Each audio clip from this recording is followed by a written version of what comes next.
Hello friends, today we discuss about plant microbes interaction with reference to endophytes. इससे पहली video में हमने देखा था plant microbe interaction with mycorrhizae. यहाँ पे हम देखेंगे endophyte. What are endophytes? Endophytes word लिया गया है एंडोफाइट से ही, means in the plant. Endophytes, endo means inside and phyto means plant. तो वो ऑर्गेनिज्म जो प्लांट के अंदर रहते हैं, that is called endophyte. Second point, organism detected at any one moment in asymptomatic plant tissue are arbitrarily named endophytes.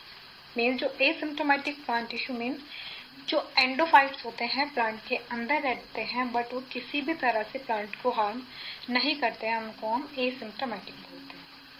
Endophytes are endosymbiont of a bacteria or fungi that live within a plant or at least a part of plant of its life without causing any harm to the host, that is plant.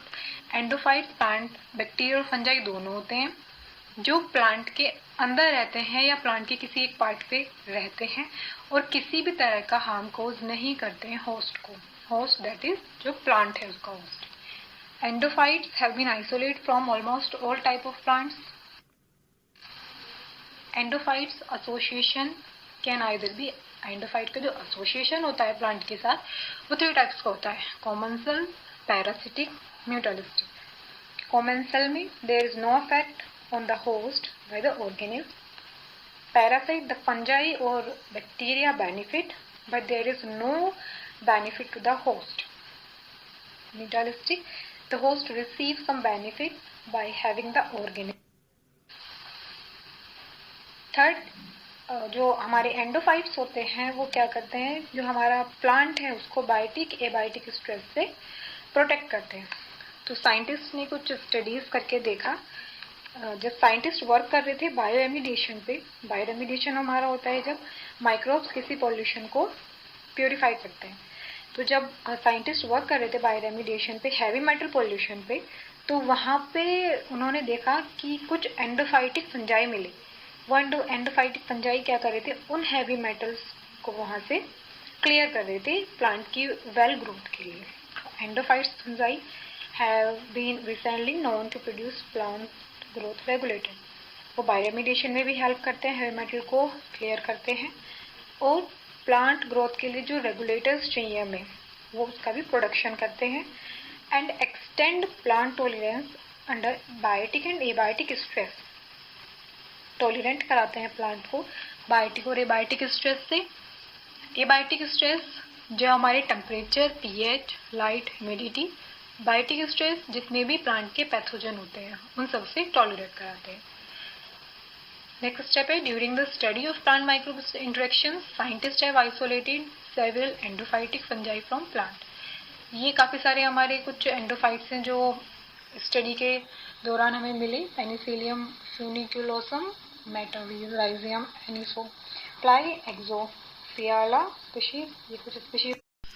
अब हम देखते हैं heavy metals क्या होते हैं. Heavy metals, क्योंकि जो एंडोफाइट्स हैं वो बायोरेमिडिएशन में हैवी मेटल्स को रिमूव करते हैं, तो हैवी मेटल्स हमारे होते हैं. The term heavy metals refers to any metallic chemical element that has a relatively high density and is a toxic or poisonous at low concentration. जो heavy metal होते हैं वो उनकी जो रेजिस्टेंट पावर होती है बहुत ज़्यादा होती है और वो बहुत लो कंसनट्रेशन में ही पॉइजनस और टॉक्सिक इफेक्ट कॉज करते हैं. हैवी मेटल के example mercury, cadmium, arsenic, chromium, helium और लेड, ये इसके कुछ एग्जांपल्स होते हैं. अगर हैवी मेटल अर्थ में प्रेजेंट होता है तो प्लांट की ग्रोथ पे क्या इफेक्ट पड़ता है. Plant growing on this soil show a reduction in growth, performance and yield. Growth भी कम हो जाएगी, परफॉर्मेंस भी और यील्ड भी. थर्ड पॉइंट है, some of the direct toxic effect caused by heavy metal concentration include inhibition of cytoplasmic enzyme and damage to cell structure due to oxidative stress. और क्या करते हैं, टॉक्सिक इफेक्ट कोज करते हैं अपनी हाई मेटल कंसंट्रेशन की वजह से, जिसकी वजह से जो साइटोप्लाज्मिक एंजाइम होते हैं प्लांट्स के वो इनहिबिट हो जाते हैं और उन साइटोप्लाज्मिक एंजाइम के इनहिबिट होने की वजह से damage to cell structure due to oxidative. Next हम देखते हैं heavy metal pollution affect on plant growth. Excess accumulation of heavy metal in soil hindered the plant growth by affecting the metabolism. Second point है like for excess copper and cadmium concentration, chlorosis and stability of lipid membrane. अगर cadmium और copper की अगर high concentration होगी तो chlorosis हो जाती है. थर्ड पॉइंट है क्लोरोसिस जनरली चाहिए होता है इलेक्ट्रॉन ट्रांसपोर्ट चेन में, बट वो बहुत लो कंसेंट्रेशन में चाहिए होता है. पर अगर उसकी कंसेंट्रेशन हाई हो जाती है तो वो उसकी फिजियोलॉजिकल प्रोसेस में इंटरफेयर करती है.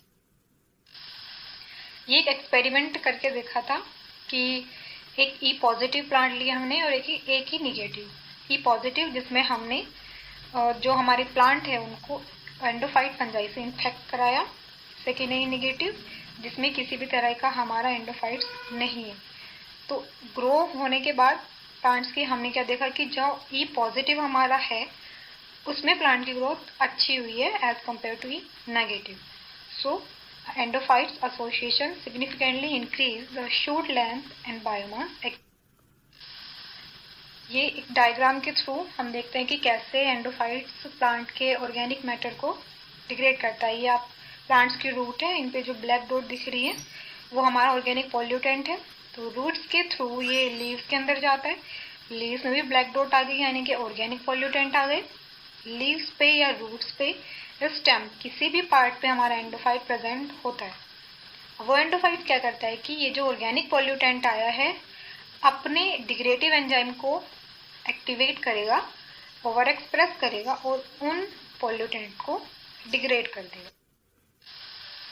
एंडोफाइट्स के कुछ एग्जाम्पल हैं जैसे fungi and bacteria are the most common organism associated with the term endophyte. Endophytes हमारे फंजाई भी होते हैं और बैक्टीरिया भी होते हैं. कुछ एग्जाम्पल हैं इसके एंडोफाइट्स के एंटीरोबैक्टर स्पीशीज, कोलिट्रोटिकम स्पीशीज, फाइलोस्टिक्टा स्पीशीज और क्लेडोस्पोरियम. ये हमारा आ गया endophytic fungi. Endophytic fungi could be broadly defined as fungi that live for all or at least significant part of their life cycle internally and asymptomatically inside plants. Asymptomatically क्या होता है, हमारे जो एंडोफाइट्स होते हैं वो इंटरनली रहते हैं बट प्लांट को किसी भी तरह का हार्म इफेक्ट कोज नहीं करते हैं. Every plant species is found to be at least host one fungal endophyte. जितने भी हमने प्लांट की स्पीशीज को आइसोलेट किया तो उसमें उन्होंने क्या देखा कि एटलीस्ट एक फंगल हाई एंडोफाइट्स हमें उसमें मिला है, but usually asymptomatic and sometime. ये हमारा एंडोफाइट्स बैक्टीरिया. तो जो एंडोफाइट बैक्टीरिया होते हैं are defined as bacteria that are detected extracted from inside plant and have no visible harmful effect on the plant. ये भी कोई harmful effect cause नहीं करते और internally ही रहते हैं. जो एंडोफाइट बैक्टीरिया होता है वो राइजोस्फीर बैक्टीरिया के साथ कंट्रीब्यूट करके प्लांट की ग्रोथ को प्रमोट करता है. From a phylogenetic view endophytic bacteria are between saprophytic bacteria and ecological significance of endophytes means endophytes क्या करता है, जो हमारे प्लांट की रेजिस्टेंस पावर है बायोटिक और एबायोटिक स्ट्रेस से उसको एनहांस कराता है. बायोटिक एबायोटिक स्ट्रेस मैं आपको बता चुकी हूँ. Abiotic stress drought tolerance, high temperature, low pH, high salinity and the presence of heavy metal in the soil. Biotic stress जो भी पैथोजन होते हैं हमारे प्लांट्स के उनसे. Thank you.